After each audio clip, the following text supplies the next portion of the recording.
Happy Wine Wednesday, everyone. I hope you are having a fabulous week. Let me know in the comments what you're sipping on. I broke my wine glass, so I'm sipping out of a mason jar tonight. But it is Pinot Noir, and I'm loving it. And when I broke that wine glass, it actually happened on my computer. So if you didn't notice, I'm in spot two today because Miss Holly is running the show. So not only have patience with her, but also let us know if there's any problems with, audio, anything staggering. I know I'm using an older computer, so if I seem staggered, that doesn't count. But I wanted to be here and we wanted to make sure Holly knew how to run things in case I can't be here. So we'll never miss another Wine Wednesday. And back to the point, I've also got Ray and Cheryl to me with me, not to me, with me. And Holly, are we open chatting tonight or do we have a guest or what are we doing? Yeah, looks like we're going to open chat. So I'll let you guys start with any news that you have. How about Cheryl? You want to start us out with any news or anything you want to talk about? Oh, I've just been real busy here lately. My son is working and he's showing up. Doesn't get home until after 11. So I've been busy putting together one of those spotlights that turns on with motion, so he can Uh, get in the driveway without Gotcha. running over something. Because you never know. Yeah, that's Well, important. I That's what headlights are yeah, for. I moved some dog food that the dog or cat food that the cats didn't like outside. I forgot to put it in the trash. When he got home from work, he walked into a whole porch full of possums ooh. that were eating the food. And he was not a happy camper. And the next night I went out to look at it. I heard something. And the possums were all back looking for more food. I bet they love cat food. Well, I've it seen was, videos of them coming in people's pet doors to eat the cat food. oh, I'm sure. But it's one of those things where I was caught by surprise because I didn't know we had over a dozen possums in the yard. Mm. Always fun to realize that. And again, guys, we're doing a little bit of testing as we go here. So any topics you like to chat about, make sure you ask us in the comment section. Sorry, Holly, I know I'm taking over again. I have a hard time letting go. But I was just gonna All right. say, Holly, you hopefully you're seeing the comments now I and seeing, am. I yeah. see Ben Ginger's here. I see Robert King is here. Nice to have you. Haven't seen you in a while here. How Look, actually, Holly, that's or actually, you were probably going to ask Ray, but he seems to have stepped away. So I'll give my 2 cents on what's going on with me here in a minute. But I'm curious, since Robert King is here, how are things going with your char chamber, Miss Holly? oh, great. Yeah. Everything's great. I pretty much leave them alone now.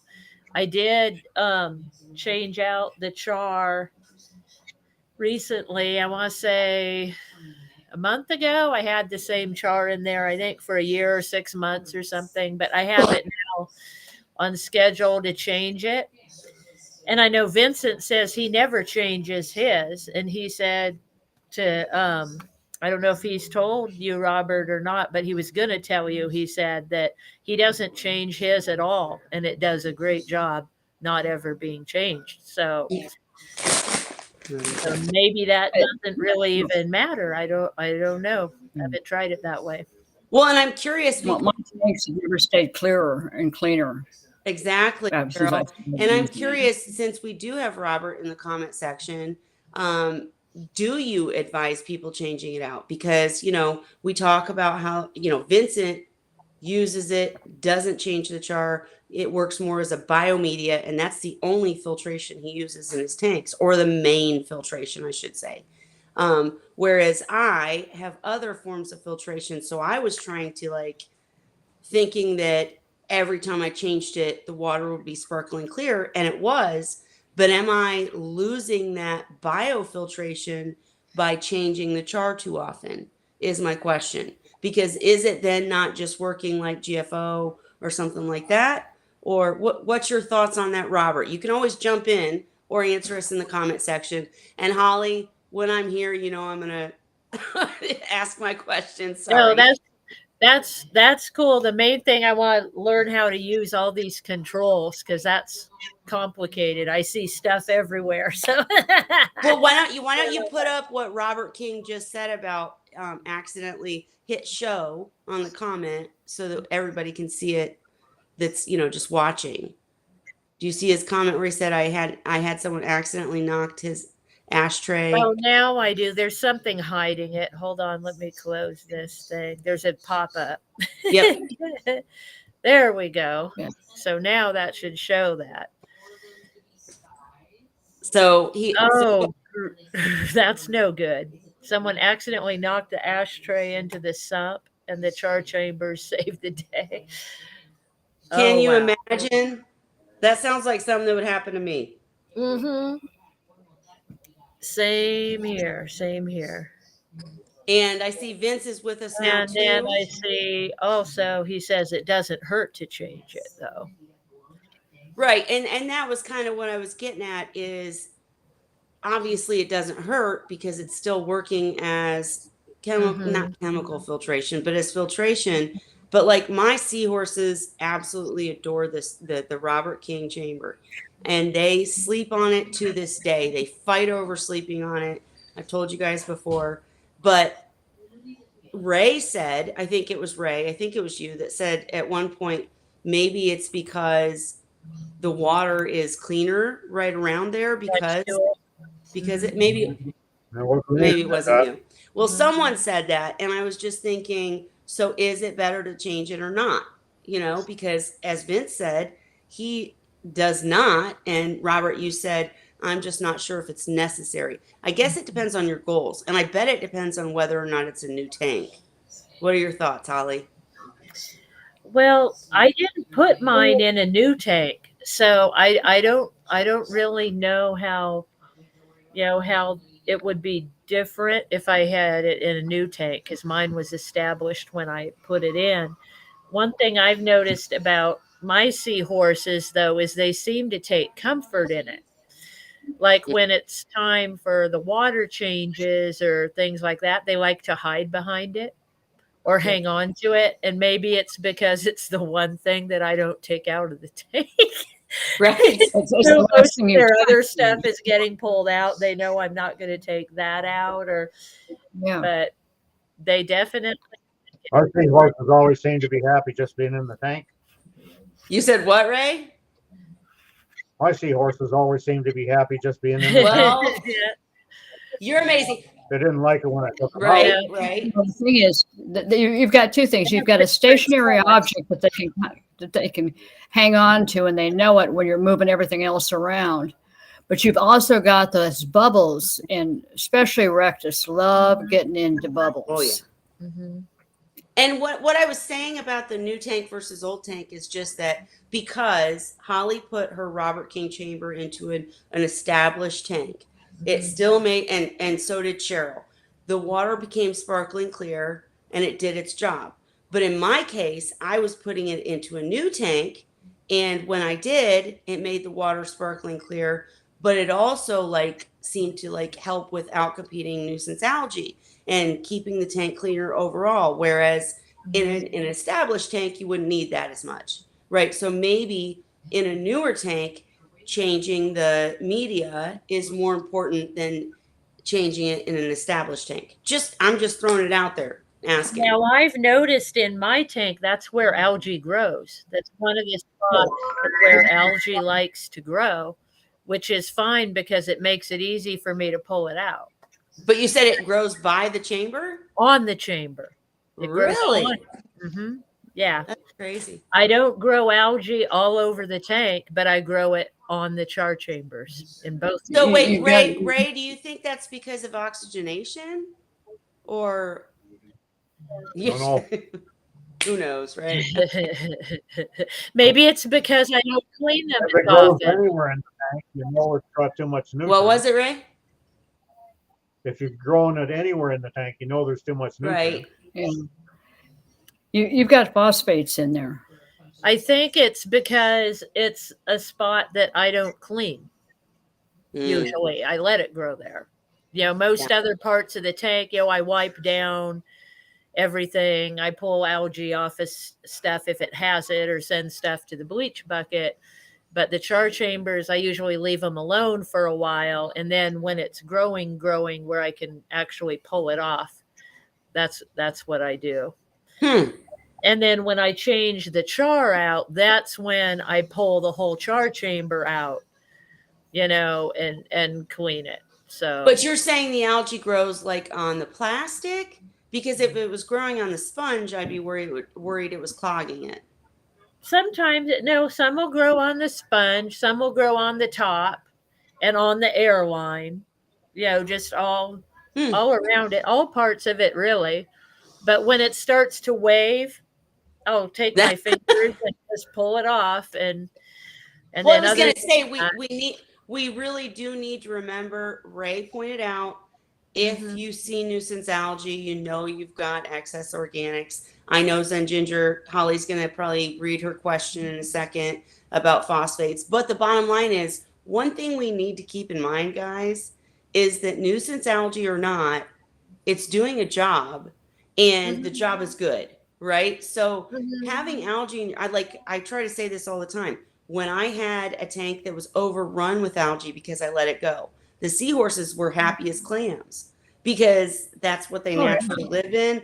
And the algae, it's just like having an algae scrubber, but it's in the tank and ugly, right? But I'm saying, like, it's taking up the nutrients. If you don't take out that algae, then you're letting it just sit there and cause problems. But nuisance algae isn't necessarily bad. It's bad to our eyes. We don't The like only it. problem though is you don't know if it's doing enough removal. True. yeah. mhm. What was Zen saying, Holly? She's asking, Well, what what if you I do is get I get consistently high phosphates? Would that work? The char chamber, and would you want to change it more often then? The char. Does it get rid of phosphates? Asking in case I want to use one in my freshwater goldfish tank. So I'd love to hear Robert's answer to that. Mm-hmm. My answer would be just what I was saying. In the case of a new tank, I set up the Robert King chamber. The tank all of a sudden was no longer cloudy, no longer nuisance algae. It was gorgeous. And then after, say, 5, 6 months, I started noticing it wasn't anymore. And so I did top off the media. I didn't like remove it all because it Mm-hmm. does become a biofiltration method or a media. And so I didn't remove it all, but I would top it off with a little bit. And then all of a sudden my tank would be clear again. So it is working as a That's chemical how filter I do mine. or GFO, but it has the added benefit of once you get to the point where you don't need to keep topping it off, you can just let it sit there. Ask Vincent. he lets them sit there. They grow nuisance algae, but they literally run his tank. Correct me if I'm wrong, Vince. And hey, Coral Works. Sorry. Go on, Holly. Yeah, so I mean, as far as removing phosphates, I don't know. My phosphates run pretty low, so I'm removing them somehow. Because I get low readings. I know they're there because I have algae, but it's slow to grow, and then once, like I said, once it's stringing, I can pick it up. I just grab it and pull it off. So it doesn't really bother me. I clean algae from the places in the tank that I want to look pretty or take pictures. Mm-hmm. But there's some things, like some spots in the tank, especially close to the lights, like Yeah. up at the top is where I tend to grow algae. So I think it just helps overall keep the tank healthy. Well, On Ray, sorry, go ahead. Scientifically, I don't completely know exactly what it does. Robert would probably be the best to explain that. But And Vince said, you are correct. I don't worry or check for phosphates. Cheryl and Ray, you didn't test phosphates either, did you? Nope. I did for an experiment one time. I bought an ultra low kit, but there was something in mind that I was experimenting for, and it never worked out. So you, But anyway, algae can grow using other nutrients and not use any phosphates if there are no phosphates available to it. So just because you have algae growth doesn't mean it's phosphates that are the problem. true, True. but do you not correlate high phosphates with high organics? Not Why? necessarily. Well, just never thought of it that way, I guess. Yeah, I just never. When I have trouble with nuisance algae is normally when I'm first setting up a tank, and it's basically all my filtration hasn't kicked in, but I have so much filtration running on the systems in the sumps that it doesn't surprise me that I don't have a lot of problems. And each sump is a little different because it depends on what they're designed to be filtering. There's a big difference between fry and large adults, or 50 or 60 teenagers in one tank. They'll put a little bit of a stress on it, but it also depends on the tank. I had a tank that was given to me, and I have never seen such an algae mess in my life. And I finally broke the tank down. I'd had it. It wasn't worth the agony to work with it. Well, first of all, I want to say, hey, Nicole. Hey, Amy. I feel like I'm a bit delayed. If I am, sorry, but I'm waving at you. And thanks for joining us. Holly is running the show today, so thanks for coming and supporting. And ask some questions, even if you know the answer. Ask the questions so we can discuss it. So Holly can have a wonderful first night running. We have something to talk about. She's the queen. And I can learn how to use the buttons on here. That's right. She's learning how to use buttons. But I would say, too, with phosphates, it's always been something above my head. I admit that completely. Totally agree with what Cheryl was saying about a new tank. Totally understand Zen's question about phosphates. And I always did test them because whether or not I'm correct, I just figure if your phosphates are high, it could be, not necessarily is, that your organics are high, but it could be. And the thing is, I've had in my reef tank, I had a rock that leached phosphates. So then we go back to setting up the Seahorse tank. Mm-hmm. Don't use live rock that's not been cured and recycled and, dried out and completely. I don't use live rock in tanks for that reason, because I had so much trouble in my reef tank with a live rock that leached phosphate the entire time until I finally got rid of it. So that wasn't a Seahorse tank, so I can't give you an exact answer, but I do think there's some sort of correlation. And I think of it as there's a link between the high nutrients and dissolved organics. Like I feel that way about nitrates also. Both of those, nitrates and phosphates, I feel like if they're high, I need to do more cleaning. I need to change more water. I need, that kind of thing. But honestly, mine have stayed the same, pretty low for months now. So I don't test really anymore. Can you put up Zen Ginger's comment? Yeah. And then I wanted to say too, Robert King says because of the amount of food that we feed our seahorses, he recommends changing out 50% every 6 months, which is what I do. Yep. So that's good to know. And unless you're running a tight ship like Cheryl, where she doesn't even need it, it's just bonus. Well, it helps too that I'm home all the time. So when I feed seahorses, whereas you might have to, a lot of people may only be able to feed 2, maybe 3 times a day, and they're going to feed more. So there's going to be more leftover food to contaminate the tank. Whereas I can go in, okay, 5 minutes are up, all the food's coming out. Right. And that makes a big difference also. And you can't help it if you have to make a living. Right. It's just bottom line, you're doing the best you can, and you're not going to be able to feed them every 3 hours. Or if you're exhausted and you feed them and then fall asleep and wake up and realize, oh shit, Shit. I get to curse now because I'm not running Yeah, the but I show. mean, it's one of those things where I have now that I'm retired, I have the ability to feed them every 3 hours. Right. If they're brand new in the house, I have the ability to feed them live food and count snouts to make sure everybody's eating the live food. Yep. No, it's a whole different world when you don't have to leave your house. Right.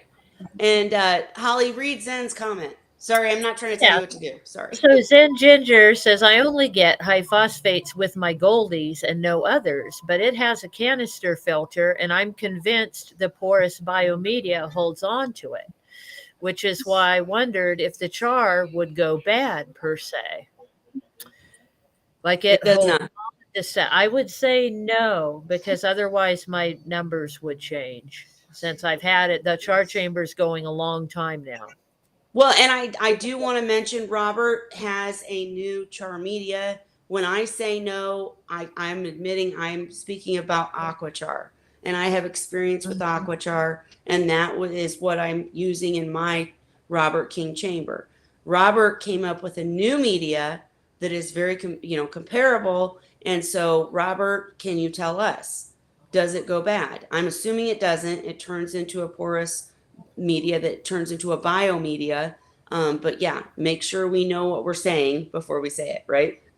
And now in my freshwater tank, remember I added Robert King's own char to my freshwater tank. I put it in a hang on back filter as the media in that filter. I just put a bag of it in there. And it worked great until the filter stopped working, the pump stopped working. And now it's sitting there. The tank's been stable. It matured since then, so I'm okay. But now that char is sitting there, so I'm assuming I can refresh it with peroxide the same way I do the aqua char and Yep. then use it again. So that's what I plan on doing with it. But I noticed that it worked great in my freshwater tank because I had a filter fail in that tank. I had to replace the hood, all brand new, hang on back filtration. And I was getting high nitrates and a little bit of ammonia. And Mhm. within about a week of running the char through a hang on back filter, in addition to my new filter, it took care of all that. So I used it for a few months until that pump failed. And now since the tank's stable with the filtration it has, but I plan on putting the char back in. Sorry, I was writing you a message there on Facebook. And Robert did say he has 2 side by side in testing. I'm not sure what that was related to, but we love that Robert is testing things, making them better. And, the product speaks for itself, at least in my case. Only one time go ahead, read it, Holly. Yeah, so Vince is saying the only time he worries about phosphates is in an SPS tank where some corals are sensitive to them. But fish, seahorses, or soft coral, I'm not worried about them.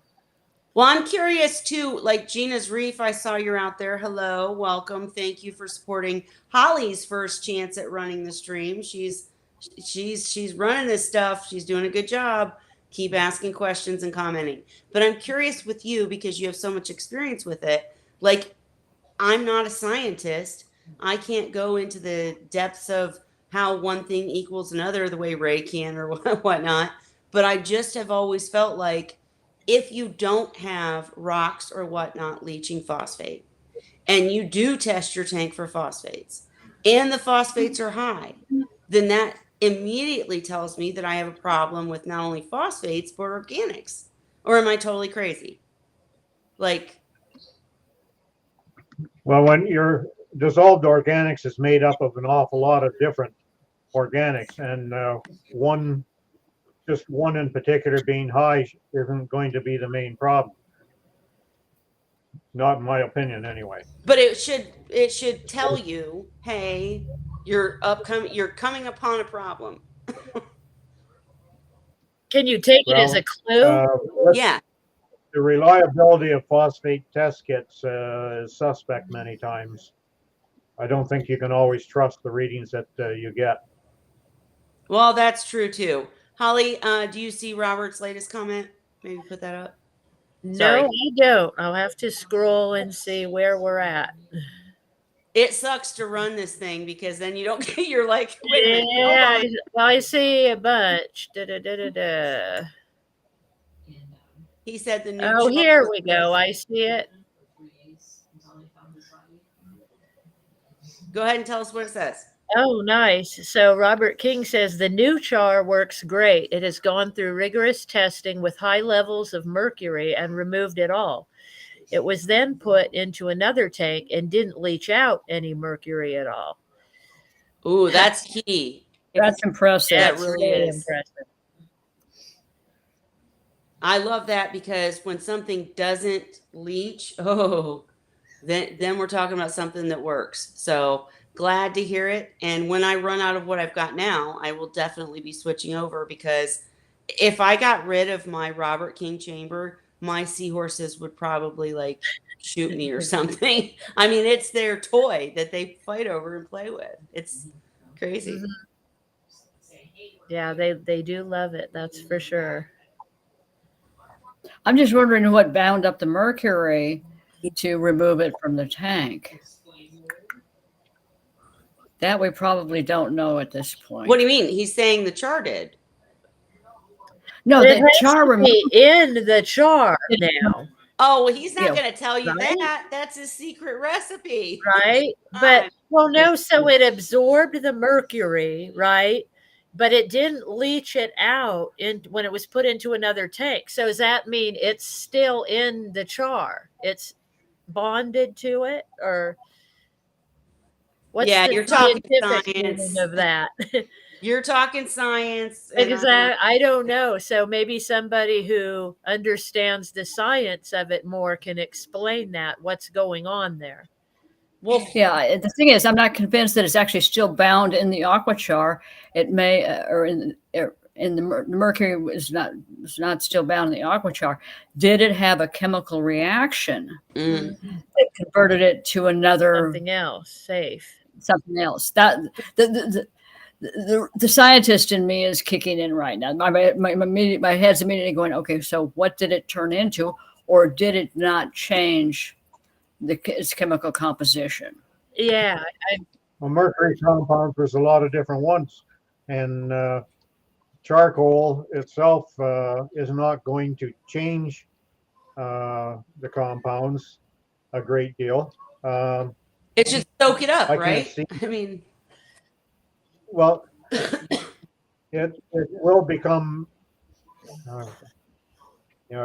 finding it hard to explain now, but basically it is going to become a carbon compound, but that doesn't mean that it can't change under the right circumstances and then change into another compound Exactly. that will release it. And maybe right now, circumstances just haven't been right in order to get that release in his testing. well, that's why he continues to test. And you guys went way too sciencey on me. so You lost it looks me in like terms of Robert's going to perspective. try to get Listen, an answer on that, My though. girls are telling me they have to Hey. learn the not what's it called? The table. Periodic table of the elements. And I'm like, nope. I can tell you about what happens in a tank, but that's about where I stop. But I did notice, Holly, I'm sorry to keep telling you, but can you put up Gina's reef? Yeah, read that. Go ahead. So Gina's saying, funny you say that because I am struggling with a mystery source of phosphates in one of my systems at work. We've taken out all the rocks in the sump and totally cleaned them out. And she says now she plans on taking the sand out of the tanks one at a time to see if that's where it's coming from. Well, cleaning off the rock isn't the be all and the end all. If the phosphate is bound up in the rock and being released, and cleaning the rock is not going to stop that. You need to do something She chemically took the rocks out to. though. She took them out, I think. I don't think she means clean them and put them back. I think she means she cleaned them out of the tank, I believe. She'll have to. She took it, but she took them out one at a time. I'm not sure that that's going to prove much. If she takes out leaves it I out think and expects she took them all to out. see a result change if that particular rock is a problem, then what's to stop it from being 2 or 3 rocks that are the problem? So if you take one out and see how it's doing, the other 2 rocks are still giving you the problem. Yeah, My but you know what? Wait. understanding, okay, she took all the rocks out of the sump. So she cleaned out the sumps, and then now she's one by one cleaning out the tanks, the sand. So she's She's cleaning trying the to do a tanks. process. She's Yeah. trying to do a process to figure out by not doing too many things at the same time, doing one thing at a time to figure out the problem. But I can tell you in my circumstance in that reef tank, it was one rock. And I knew it was one rock because that one rock always had the algae on it. Always, there was nothing I could do. That rock was just constantly a mess. And when I removed it, my problems ceased. So I don't have an answer, but I think, Gina, you're right to go one by one. And my question is, can phosphate be bound within sand, you guys? I'm curious. I would It's a imagine so. surface, so I would think so. And yeah, so I see what she's saying. So like I said, by one, she's talking about the tanks, like Yeah. each tank one by one. But so she started by taking the rocks out, and now she's taking sand out of the tanks one by one to see what the difference is. But she put different seeded rock back in. And Coco, I'm sorry, That's not one of Coco. those. I said Coco. That's one of those I meant that Cora come back. Works. Cora Works said cash and exchange capacity and stuff. Cora Works, get your butt in here. We need some sciencey people to tell us what's what. But go on, Cheryl. Sorry. Yeah, I'm just saying that most likely the problem with trying to take out rock and clean it and then put in different rock is the new rock you're putting in is going to conceivably pick up whatever's already in there. And you're just continuing the problem. The only way to technically really get rid of the whole problem is to break the entire tank down, sterilize everything, and then start over again with the tank. Yeah, but when you have multiple tanks like that, oh my gosh, you can't do that. And she's a business. You can't do that. Yeah. I mean, I gave up using sand in tanks years ago because it was too big of a pain, because it collects everything and becomes a haven for collecting a variety of uneaten things that can hang out in the tank. But Cheryl, let me ask you this real quick. Do you mean in a seahorse tank? Because as Robert pointed out earlier, we feed our seahorses more and differently than the average tank, reef tank, whatever tank. So in the average tank, it shouldn't be as much of a problem, right?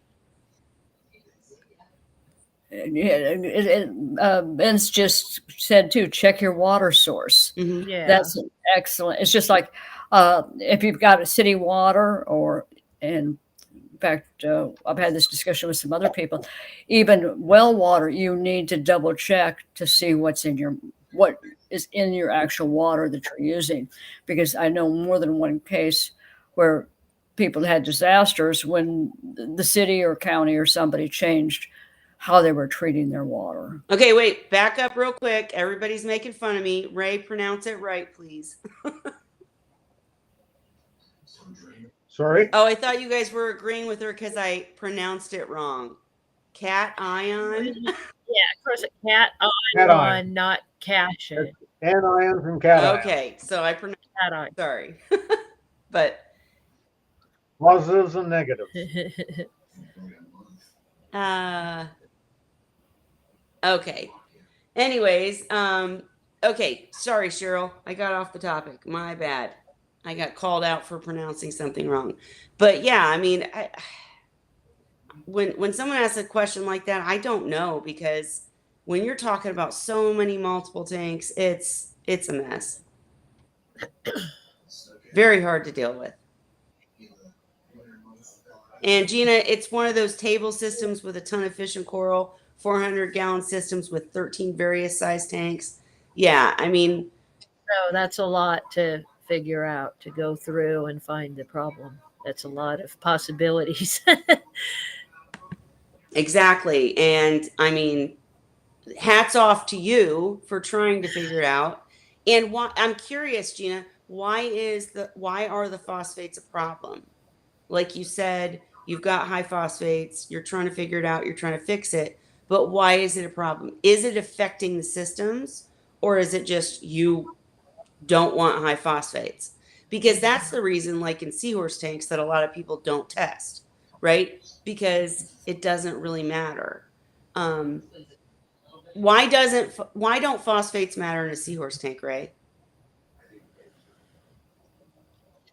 Just never, like, I'm the wrong person to ask because I don't even test for nitrates. Okay, moving on. I test for ammonia when I set up a tank, and that's it. Other than that, specific gravity, temperature. And that's is it about it. because you just know your That's what I seahorses do and you're too. able to tell when there's a problem? Well, I know that most of these things aren't going to have any effect on the seahorses. If I've got other things in the tank, if I have specific corals that have needs such that I have to do the testing, that's a different Sure. story. But in my case, I prefer a sterile setup, and then seahorse only, like species only tanks. And for the corals, I'd rather have them just in my coral tanks, not in seahorse tanks. Well, and that's what Gina just said. Phosphates affect coral, especially stony corals. And yeah, that's what I was trying to get at, is just to point out that, Gina, you're not talking about a bunch of seahorse tanks. You're talking about reef tanks with stony coral. Sure, yeah. Yeah. But Cheryl, I'm curious what your answer is. Why don't phosphates matter in a seahorse tank? They really don't, particularly in my opinion, unless they get so totally out of control that, one, they're hiding all kinds of pests that you can't see. Uh, uh, try following amphipods and with a bunch of hair algae, green hair algae. The other thing is, depending on the type of algal bloom you have, some of it can become toxic and be a real problem. So you have to be careful. If it's green hair algae, I don't worry about it. It's going to die. It's going to die back when the tank's finished going through its thing. But if But you did just happen to test your seahorse tank and you found that your phosphates were ridiculously high, you wouldn't care? I mean, you wouldn't worry? If you haven't had any problem, why bother? Because I think it leads to problems. I think that's the same as saying, you know, oh, there's not a problem now, so why do I need a ridiculously huge skimmer? Because there's, or the argument for probiotics. It's about, The skimmer's not just to take out phosphates; it's to take out all I know, dissolved I know, I organics. was just, And the phosphates by themselves aren't necessarily going to be a I problem. know, I'm just saying, and we're, We know they don't. The phosphates themselves aren't going to hurt the no, seahorses. but they indicate something. Like that's why I'm a huge, I know that you guys aren't, but I'm a huge person that says test. I don't do it religiously. I'm not great at making sure I stick to a schedule, but I test, and if my tests are off, I retest, because as Ray, you pointed out, tests can be wrong. I'll even use a different test from a different company. But if there's something that's high, that to me says something's off kilter, off balance. And if I don't figure it out sooner than later, then there is going to be a problem. Like, I'm all about proactive. Yeah, I see it being beneficial to be proactive. I don't test often now because I do the same thing. I use the same water change, the same equipment, the same everything. And after a while of the tests running the same, I'm like, okay, I don't need to test really anymore.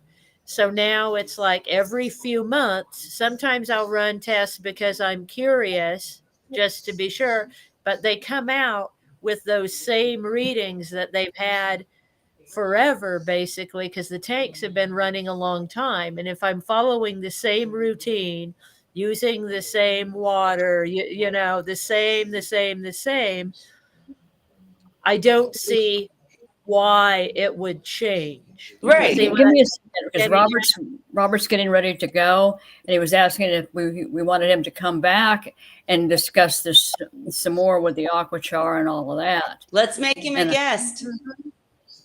That would be great because he hasn't been a guest in a while. I think that I don't would know be if he's still here, but we might want to send him a message. All right, Mhm. Robert, I'm going to reach out to you. We're going to have you as a guest whenever Wednesday suits you for sure, because we want to talk about this much further. And thank you. I did want to say too, though, can we put up Zen's question about live foods? Because that Yeah. was really interesting to me about Mhm. what causes phosphates. Go ahead, Holly. Yeah. So Zen Ginger says if you only use live foods, are phosphates typically an issue, or is it mostly with commercially produced foods? Right? And I like Ray's answer to that. Go ahead, Ray. All foods have phosphates. Hmm. There isn't any food that I've ever come across that doesn't have phosphates. The only difference might be is if you don't rinse packaged myces or whatever, then some of the packaging material contains added phosphates. But I suspect most people in the seahorse hobby know enough to do a rinse. Well, that's not always true, Ray. So I'm glad you pointed it out. Someone's Food. new, yeah, rinse the food. Yep. And I would say too to anybody out there commenting, hey guys, we love these kind of conversations. No one on this panel thinks they know it all. So I love when you guys come and maybe you know more than we do. Some of the people here might know more about seahorses, you might know more about phosphates. That's how we help each other. We're going to get Robert King in here as a guest so he can explain more about that situation. But I'm saying I love these kind of conversations where we go back and forth and figure things out. Love it. So don't ever feel afraid to speak your mind, say what's going on with you, or ask your questions or give your comments. So but any other thoughts on that, Holly? So I just saw, so Coral Works says that they would assume that commercial foods are higher in any nutrient ending up in the water column because you don't have to feed as much live foods typically. Well, and that the whole phosphate conversation kind of bugs me. Again, not scientific here, but just in my basic average seahorse keeper brain, I feel like live foods are eaten differently, affect the tank differently, etc. Like when you're talking, And don't have partial pieces right? in them. That's it. That's it. They don't have partial pieces that get lost into the water column. I mean, the seahorses, whether they eat live or frozen, they're poofing some out their gills or their aka whatever. Cheryl would have the word, but they do poof the food out and it does get in the water column. But I just feel like frozen food is always going to be worse, right? Yep. Mm-hmm. Yeah. So, Cheryl, what's the name of the Right. the hole that the seahorses poof their food out of? Well, it's up against the operculum. That's it. I'm trying. Yeah, the problem with all of this is: are you feeding? Is your frozen food? Is it semi salty, or is it actual true salt waters? Most likely is not true salt water food to begin with. Right there, you've got a nutritional problem there that a lot of people try to correct by feeding vitamins or soaking the food in different cloaca, yeah. But they're trying to basically enrich frozen food, which is really not a good idea. Right. It's a waste of time. And trying to find places where you can actually get saltwater food that's acceptable to seahorses is very difficult. It's become better now that we have access to saltwater krill. But again, getting them to eat that, they're not used to it, is going to take some time. And Cheryl, real quick question. So are you saying though, if we feed a frozen food to seahorses that is not a saltwater food and it's been flash frozen or whatnot, and let's say some of that food ends up in the sand or behind a rock, we don't see it, it's adding to organics, I get all that, but do the nutrients that were within that critter end up affecting the tank in a negative way because it's not saltwater? Did that make sense? Yeah, it's not necessarily because it's not saltwater. Any leftover food that is sitting on the bottom is going to have a negative impact. Sure. Because it's going to gradually deteriorate and it's going to increase the bacterial load in the tank. Sure. Okay. I just wondered. Just throwing out. Yeah, but the problem is you've also got a nutritional problem with most of the frozen foods because they are what I call quasi-marine food. There's a it's word like- for you guys, quasi-marine. Yeah. Yeah, that they are just that they lack the HUFA and EPA requirements of saltwater species, and so that can also be a factor. So there's several things to look at when you're looking at food. The problem with live food is, one, are they aquacultures or are they being collected? If they're being collected and shipped, are they pathogen free? Sure. And it's one of my pet peeves because so far the only thing that I found that I really like is the saltwater krill, but the seahorses, it takes some time to get used to it. Yeah, mine Because, won't but eat it 'em. is pure saltwater. It is true saltwater, and it is small enough for them to be able to consume it, especially if you cut it up. But the rest of the diets basically are lacking in at least one or more aspects of nutrition that they need. Well, that would lead me to my my update, and that is that I have, you guys know, I've been trying to get my seahorses to breed. I want fry. They're being stubborn. They flirt, they circle, they court, nothing. So I decided to start sprucing things up because I am working a new job where I'm busy all the time and crazy. That's why I've got Holly kind of taking over if she needs to on Wednesday. But I got amphipods from a local source, put them in the tank, and the seahorses actually ate them. And it did seem to be an aphrodisiac. So Cheryl might be on to something Nice. because How to make your seahorse? I'm not going to say that. I'm not going to Okay, say what don't I'm say it. speaking. But I will say that they seem a lot friskier with live feeds. So I'll let you guys know. But if you're someone, okay, Well, kids, help me I've got I'm a gonna mute myself. Sorry. Go ahead. But yeah, talk about that. I've got Are you doing paper. the tank with Viagra just for comparison? Mhm.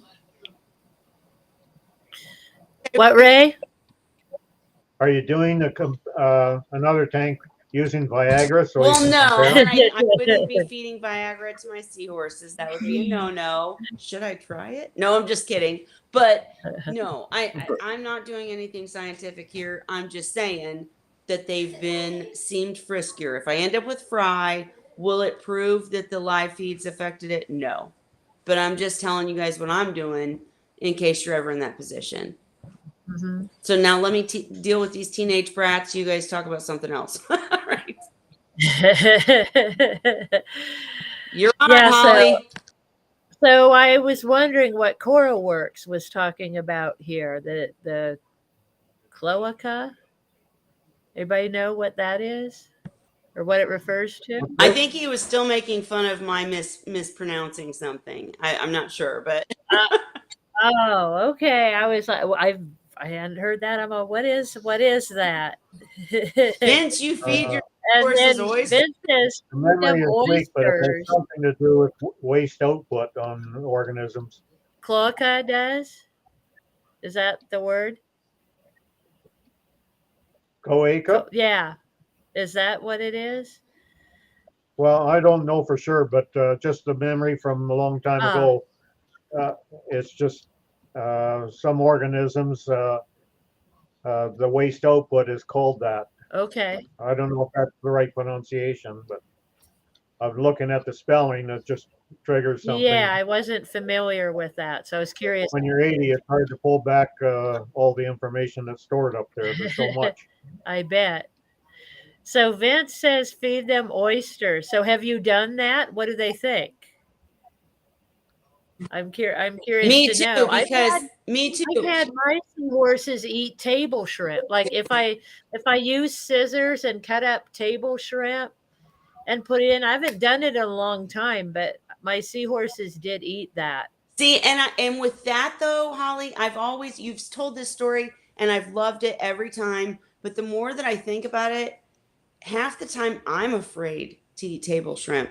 I'll never forget Graham Short, the ichthyologist that works with seahorses, telling me don't ever eat farm raised tilapia. And I'm not saying that to you guys out there, but I'm just saying it's kind of scary what's in our own food and then Yeah. throwing in the seahorse I tank. don't I don't know, and I don't know if they would continue eating it. I think they were just curious. I was feeding it to another fish. I was using it to feed a fish, and the seahorses saw somebody else eating it, so I think they were curious to eat it.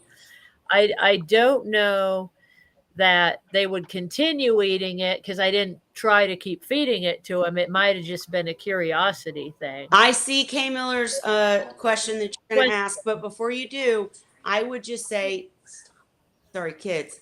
I would love for someone, like I talked with Dan about this relentlessly. Oh my gosh, if you could get captive bred seahorses to eat frozen foods, we could feed them reef nutrition pellets. We could stuff them full Yeah. of so much good stuff. But I've never had seahorses that would eat that kind of crap. I've had Vince seahorses says, that no, wouldn't it's touch a brine joke. shrimp because it's not what they're used to. Seahorses are picky. I mean, they'll hold out. We say that they need to be fed so much, and they do, but they can go on hunger strikes and they won't eat. If you're like, I've had times where the food wasn't what I would like to feed to them, meaning it sat there for a minute in the freezer. My freezer isn't the degree that I wished it would be. As Dan has talked about, we really need to keep frozen feeds at a lot cooler temps. And it's, sat there for a minute. I had 2 packages, and maybe it's looking a little, not brown, but it's not looking fresh.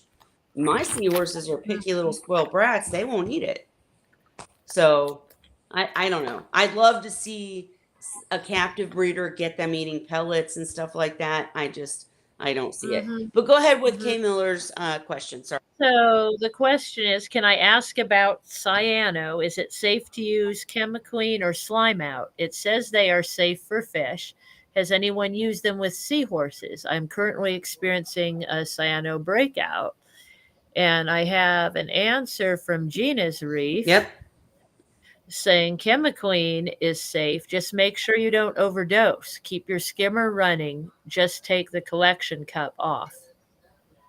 And she means of the skimmer, absolutely. And I'm going to currently, as we talk, find a video I did showing myself using ChemiClean if I can find it. We'll try. And then Ray says, though it's better to fix the reason for the cyano, the chemi and other things are just a temporary fix. You need to remove the excessive nutrients. All right, let's talk about that. Ray, what do you mean? Without the excessive nutrients, the cyano isn't going to grow. Okay. So maybe the tank either has to have better servicing, like more water changes or more equipment, and the feeding program may be introducing too much excessive food into the water. It's hard to, like, I can't sit there and know just what the cause is. The owner of each system that has the problem is going to have to analyze it for themselves and determine why that excessive nutrient is there to allow for that cyano. If Now, cyano is something that's going to happen when you first start up a tank often. Um, and it may not be due to a lack of proper husbandry or whatever at that point. But if it's something that persists beyond the first stages of the tank being set up, then it's excessive nutrient that can be removed and should be. And then you don't have to use the chemically. Well, in my case, it was an absolutely new tank. It had adolescents in it. I just posted the link to the video, and the bottom line is, it was a new tank. It had all fake decorations, no sand. All the environment enticed cyano. Okay, like it just enticed it because I didn't have the ecosystem or any of that. I was trying to do a sterile tank, and you're right, Ray. I probably couldn't keep up with the water changes or whatnot. But once it got bad, it was like if I tried to fix it by slowly fixing it, fixing the problems with water changes, it would have taken forever and a day. Whereas I used ChemiClean, knocked the shit out, and then I did implement better practices, and I never had a problem again. So I think in a case where you're in that situation where you didn't realize how much you had to do, or you realize I need to do better water changes or whatnot, using ChemiClean isn't a bad thing. It worked for me. The seahorses were fine. It cleared the tank, and then I did do better. You know what I'm saying? Like sometimes it takes longer to. It is a short term, easy fix, band aid type situation. You got to go in and figure out what the real problem is and fix it. I agree with that 100%. But I will say, Well, sounds like Kay Miller had something happen. They said the reason the sump was leaking had to remove all the live rock and the refugium, which I think caused the bacteria to reduce. Right. So something happened, and that caused that. And people wonder why I keep extra tanks going all the time, just in case. most people can't do that though. So I mean, I understand. I do keep cycled media sitting around and cycling for that kind of thing. But I would just That's say why I keep don't bucket. fear ChemiClean. Just be sure to fix whatever the problem was, and then you'll be fine. Yeah, in all honesty, it's been years ago, but I have on occasion used ChemiClean to also, and it did clear it up, and it wasn't. What was It the did not. situation, Cheryl? Why did you use it? I'm sorry. What was your situation? Why did you use it? I had cyano in one tank everywhere, and it was just getting worse. So What was the cause of it, dude? I mean, what happened? Well, it cleared up, but that was so many years ago. I don't even remember what species I had in the tank anymore. so you used the ChemiClean, it cleared Probably it a up, wreck. and it was fine. Yeah, that's been too many years ago. I just remember that I remember the name ChemiClean and then ChemiPure, and I remember one of the people on Seahorse.org was asking, can they use the ChemiClean because they're getting cyano, and somebody else said, well, call the manufacturer and double check before because nobody was using it back then. Right. Well, I agree with you. I prefer to do maybe a 90 or 95% water change. That automatically gets nutrients down, and then from that point you can do better husbandry, more frequent and larger water changes, and maintain it from then on. So I don't look at it as taking a long time to solve Here's the the problem. difference, though. Here is the difference, and you guys can correct me if I'm wrong. I'm only sharing my own experience. In my experience, when you're talking about cyano, that stuff, oh God, I hate that stuff so much. It would get on my macros, it would get on. Anyways, in the tank that I used the ChemiClean in the video, the thing was, I could pull, like if I wanted to do a 95% water change, I could pull the fake plants. It was a sterile looking tank. It had a sump, but it was a sterile looking tank. So I could have pulled everything, bleached it, whatever, started over kind of with the seahorses in the tank. But the thing is, that cyano, there's little teeny tiny particles that will sprout out, and it's just somewhere else. Like Even It still has to have nutrient to expand. Like it doesn't just come out of nowhere. cyano has to So do with light though too, Ray. And in that tank, I had a pretty high light, so it was like an well, endless cycle of. it still uses the light to convert energy that's getting from the water. But so I shouldn't have fed my seahorses. I mean, like once it. I'm not saying don't use cyano. I'm saying I prefer to do it without it. And You're not wrong. uh, You're not wrong. I'm just saying. to do a major change, water change, will immediately get the levels down. Yep. And at that point, the cyano is not going to expand at that point. And by doing the upgrade on filtration or Right. your Mhm. water husbandry, whatever, and assessing your feeding programs, that all combined should take care of the problem. I don't disagree with you. I really, truly don't. I just, in my situation, it was everywhere. It was an easier, like instead of pulling everything and cleaning it and doing the 95% water change, I it never, was. when I do the 90% change, I don't clean everything. I don't pull things out. You're just That's a changing long the time water. ago now, but And you leave the cyano on whatever it's on. well, then it gradually goes away. Yeah. It disappears. I mean, I understand Just that. like I when you set do. up a new tank, We're just a gonna lot of admit people have the problem with the we're new gonna tank. have a difference of opinion here because maybe it's the generation something, I don't know. But I am all about get rid of it now and then fix the problem versus in my case, I had tried what you're saying. I had tried massive water changes. I had tried everything and it wasn't going away. Do I know why? Whatever mistake it was, I did upgrade the sump afterwards. You know, I did different things, but all I know is the ChemiClean was a quick fix that I'm not saying can fix the tank. You have to figure out the problem. I'm just saying I don't have a problem with it. And it didn't But hurt it works the seahorse. in an emergency Right. situation, it sounds like. And Gina's Reef says cyano usually feeds off of phosphates, another reason to keep the phosphates down. There you go. Don't, if you're not testing phosphates, you wouldn't know. But no, I mean it's all connected in different weird ways. I don't know. And then Kay Miller says, I do think you need to catch it early enough. Right. Yeah, it's one of those things. When you've been doing this a long time, you've been through all this stuff, and you found ways to get around it, to work past it, and to stop it before it starts, or when it first barely gets started, you're getting rid of the problem. And I know when I first started out, I had a bryopsis, I had green hair algae, went through cyano and everything else. But it was my maintenance that I was not adequate for what I had in the tank.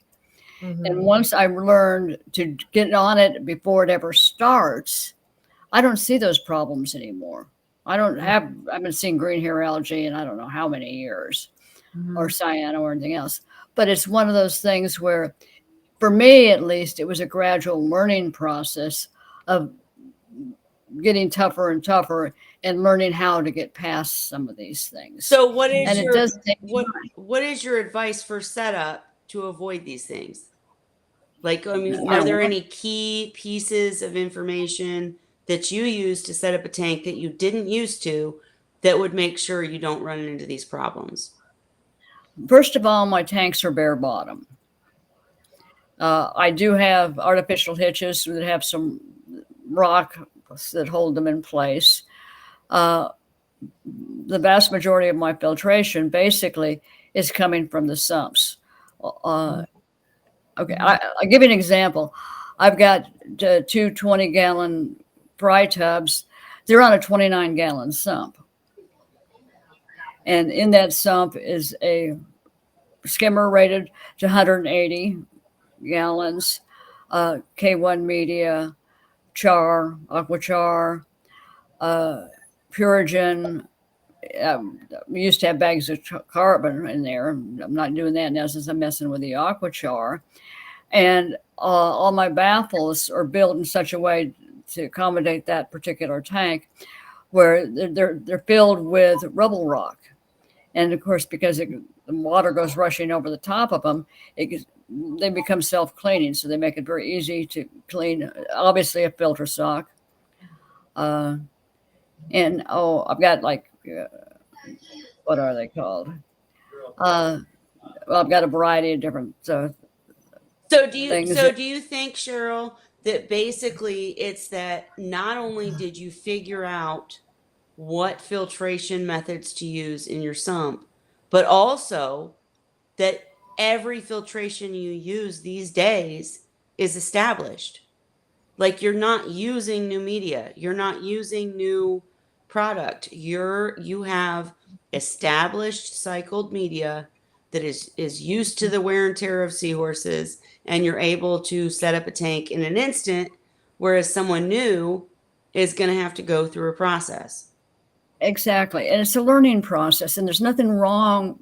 That's the first thing I tell people that have questions about what can I do. Mhm. First thing is remind yourself you're just getting started. Trust me, I have made more than enough mistakes going through this, and it gets easier and easier. But you're not going to have this perfect, beautiful show tank sitting there until you learn how to work with your parameters, how to work with your equipment. So I I'm curious, Cheryl, what's your water change schedule?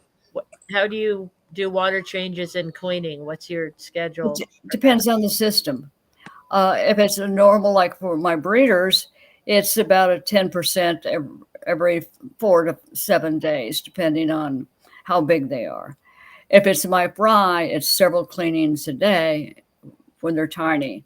Once they move into a larger tank, that is at least minimum of once every 3 days, because oftentimes I'll have 50 or 60 3 to 3.5 inch fry. I call them fry because they're still little, in a 50, 55 gallon tank. The only thing that saves me when I'm doing that are my water changes and my sump configuration. I call them adolescents because they're past fry, but they're not seahorses. I'm with you. But The biggest problem They're though is juvenile but the delinquent.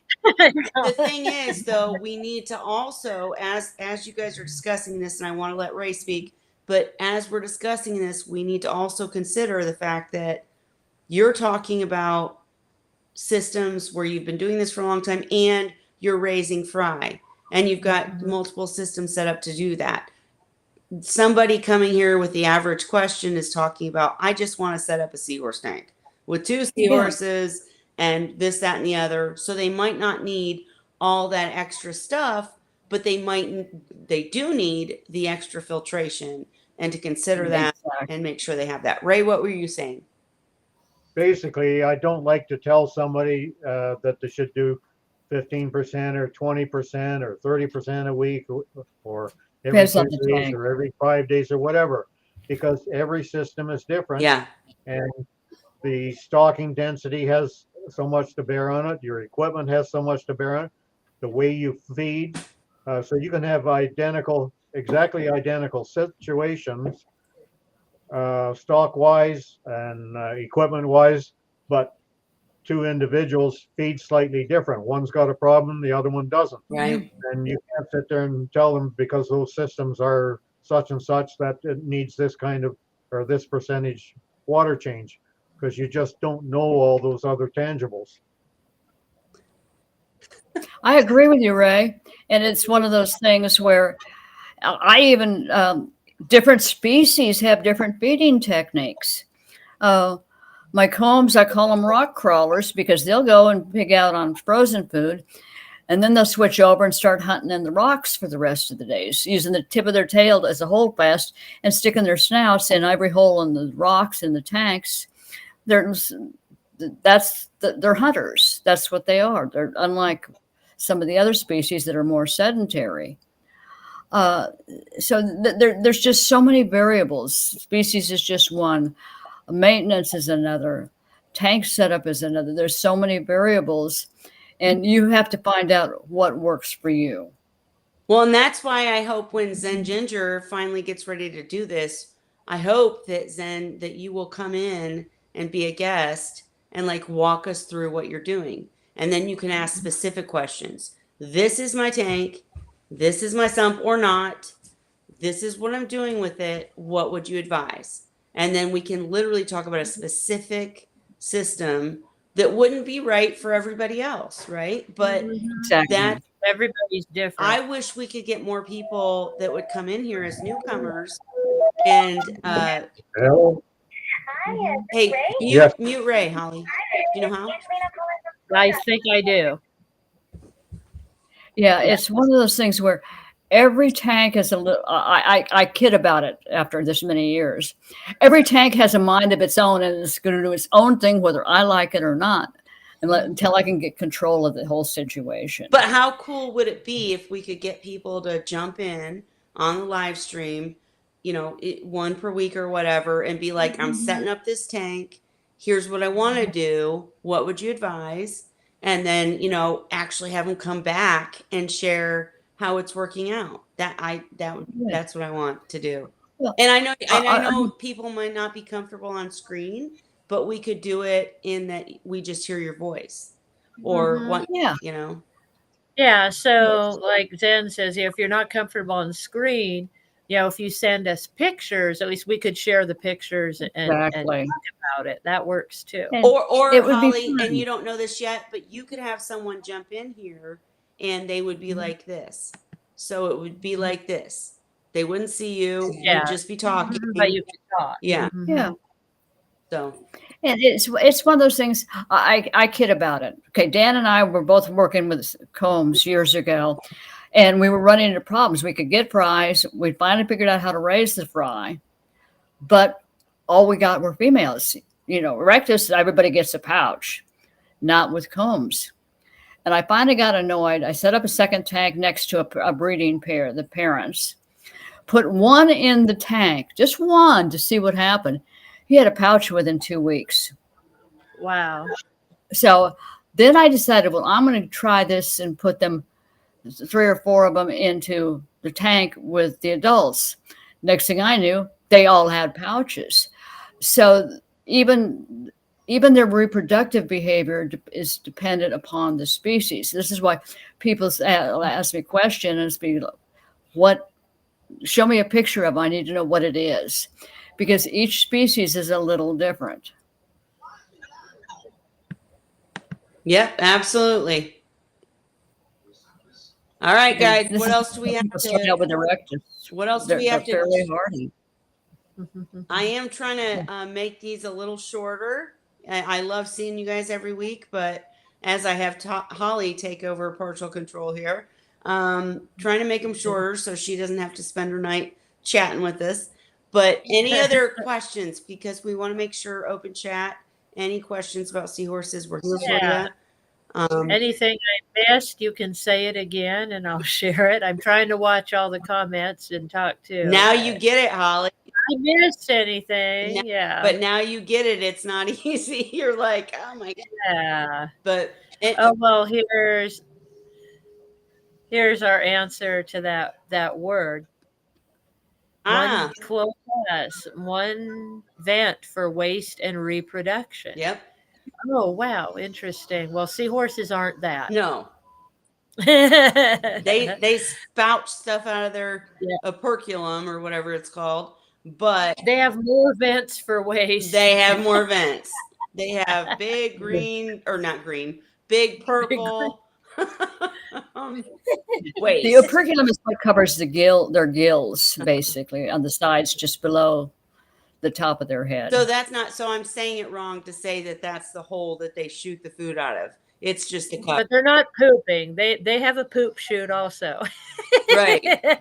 Cheryl, they have two. No waste. Cheryl, why do they shoot food out of their head? I got Cheryl. Remember, the fused jaw. They literally, when the jaw rotates, it's built like a box. And it rotates to open the snout, and when they're ready to snap to try to grab something, it real quick shuts. Mm-hmm. Okay.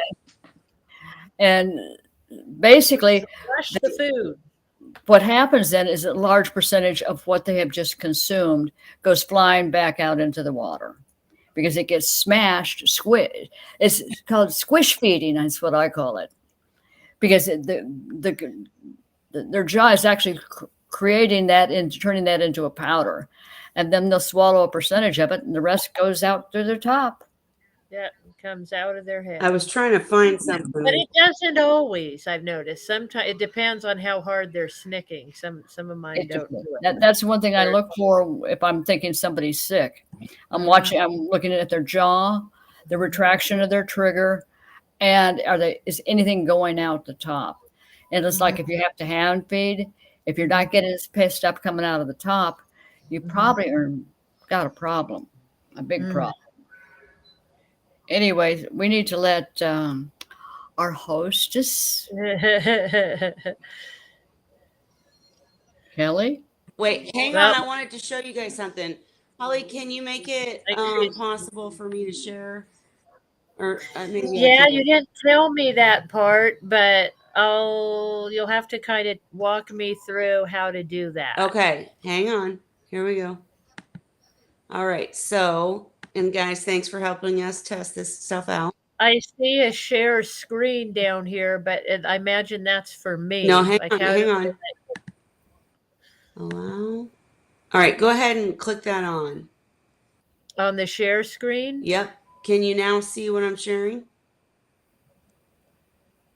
No, I have a choice. I could share Facebook, new tab, window, entire screen, select a tab to share.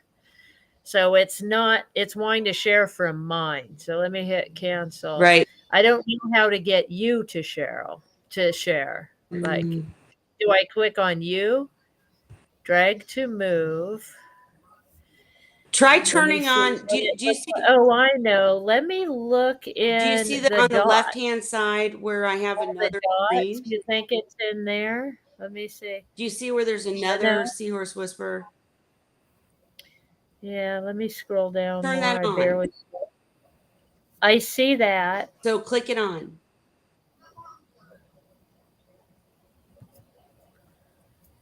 Nothing? Okay. There we go. Okay. Now can you guys see it or no? Yes. All right. I can see. Check this out.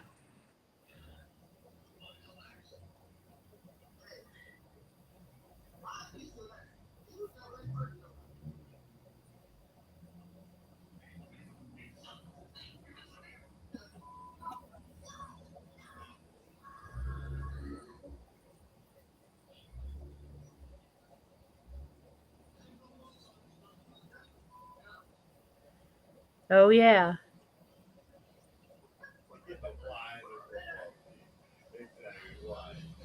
I think it would really, I have no problem if somebody would want to post pictures and have us help walk them through some of this stuff. Hang on, Cheryl. Can you guys see this?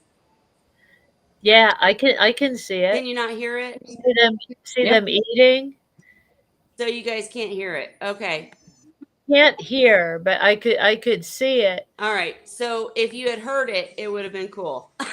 You would hear the it's like that sound. So anyways, I'm going to copy and paste this into the comment section because I thought you guys would be able to hear it. Sorry. But yeah, no, I used to do really cool videos showing the seahorse eating and I was talking through that part. You just couldn't hear it apparently because I'm not running the show. Holly is. But I will link it if you want to check it out because it talks a little bit more about how they eat and how it posts out and all that stuff. Anyways, what were you saying, Cheryl? I said I was just thinking, even if somebody's shy, if they wanted to post pictures of their tanks, we could work with them and help them. Yeah. And you just reminded me, though, with all the other stuff. I've got a picture. I'd have to hunt it down, of a couple-day-old tiger-tail seahorse that's trying to, and on it, I don't know how I did it. I caught it. You can see where it's going for the snick to catch the copepod, And you can also see where it missed it with the copepod down lower and the head down, all on the same picture. Yeah, superimposed. Yeah, because it happened so fast. Yeah. That's the Double point I wanted to exposure. make. Yeah. That little guy hit it so fast, it got a double exposure on one piece of film on I've one seen picture. that. It's very cool. I remember you sharing it before, and it's very Yeah. cool. Yeah. It Yeah, is. That's one they of my are favorite very pictures. fast. Now, what I find interesting, so they don't always, mine don't anyway, they don't always make the snicking sound, and they don't always have the puff of smoke. Right. It depends on Yeah. how much they're consuming. And if you And watch them, if you watch their Mix it, trigger yeah. and watch their jaw and watch how fast that trigger pops it back, Mhm. and at the same time, that jaw should be closing and have the prey already going down the snout. Mhm. And the thing that's what I look for when people call up and say, I think something might be wrong. One of the things I look at very carefully is what the trigger's doing, what the snout is doing, what's coming, what the operculum's doing. And I'm looking for certain specific patterns of motion within each one. And I get frustrated when I see one that tries to take a snick but can't get the food in, but I know they're big enough to do it. But then the trigger's still stuck open, and it's not basically moving. The jaw is not moving back into the correct position for it to be able to ingest food. Now, Dandy's had a problem for years. Snicking. He slurps his food pretty much like he's eating Yeah. soup. He But sucks it, but his he eats. But his he's is been not doing it a bacterial. long time. Yeah, his is not a bacterial problem. But yeah, he does. He is a little funky He's on. slow. He's a funky seahorse, but yeah, everything he does is different. But he's outlived everybody, so he must have figured things out. Well, yeah, I get a Gets kick it out of down watching him somehow, because but I'll watch him eat, and it'll be like slurping a noodle. yeah, but he's got some issues, but he's overcome them. What is he? 3 years old now? Almost 5. Almost 5. Wow. Yeah, he's over 4, about 4.5 now. And I mean, just because he's a little different doesn't Right. make him a bad seahorse. Yeah. You know, I've Yeah. Yeah, seen he's different. funny to watch, but he does what he needs to do apparently to survive. Well, let's tentatively plan next week of putting something together and have people send us pictures and see if we can help them. I don't believe in belittling people saying you should have done this differently. What I would like to see us do then is add suggestions Love. to help them. If you're curious, what's going on and you want to share it, or I think even just to share, show and tell. We Yeah. haven't done that in a while. So That would Holly, be cool. since you're If they want help with the you're now tank, co-manager it's got here, algae. you're now Take a picture of it. Mhm. Bring it up. Let's see what we can figure out that might help you. Cheryl, I was cutting you off, but I think you What, said, Kelly? hang on. I think Cheryl was saying if you have a nuisance algae and you want help with it, post a picture, let us share it so we can help you with it. Love that, Cheryl. Holly, so you are now in charge of doing the post in Seahorse Whisperer group to get these pictures coming to us for next week. I'll show you how to share Yeah. them. Well, I've got pictures of Vibrio. I've got pictures of all kinds of stuff. Right. that I've And seen. Cheryl, I know you'll have stuff to share and bring it, but Holly's going to do a post, and I'll help you with it, Holly. Holly's like, what the Yeah, hell you'll are have you to putting show me me on? how to do it. We need to get Dan. We need to get Dan in on this. Right. But You Holly, can. I'm not really That'd be just putting sweet. it on you. I can make the image or whatever, but I want you to. You'd have to, or at least show me how to do it. Otherwise, I'm just putting a random post because Nope. I know how to do that. Well, I've even got. I know I've got at least one picture. I'd have to find it of a very young Erectus fry, and this was back in the days where we thought that their floating was due to hyperinflation of the swim bladder. Yep. In reality, what this picture clearly showed was bacterial infection in the GI tract. Oof. And this GI tract was swollen and bright orange and was crushing basically, basically their swim bladder. It was Right. totally compressed. And that was the first time when a friend of mine took that picture. It was not my picture that I took. That was the first time we realized has nothing to do with the swim bladder and buoyancy. Right. Well, Cheryl, you're just proving the point that sharing pictures helps us figure things out. And that's what we want to happen. So I appreciate that. And I'm going to help Holly with a post, but she will post it. I'll help her with the image. And we want you guys to share your pictures so that we can come back and discuss them. Show and tell, find the problem, whatnot, whatever.